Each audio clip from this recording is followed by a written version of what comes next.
Welcome, question 39. This will just take you a few seconds. We are to express 0.000358 in a standard form.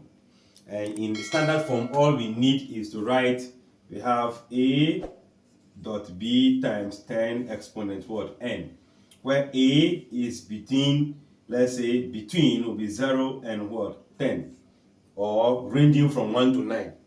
The b can be any number of numbers we have.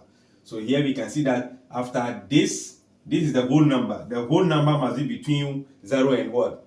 And 10, meaning a single digit.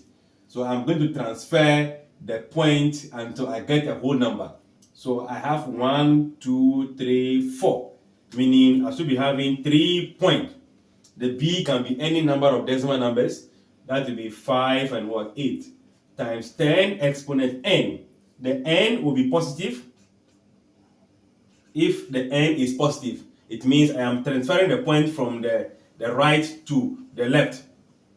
Then the n is negative if I am transferring the point from the left to the right. So now you can see left to right. So the power becomes negative for the movement from left to right, 4 for moving the point 1, 2, 3, 4. 4 to get only one number, which is from 0 to 10. So if we check on our options, we are going to go for the option C, 3.58 times 10 exponent minus 4. Just like this. Thanks for watching. Like, share, comment, and come back for question 40.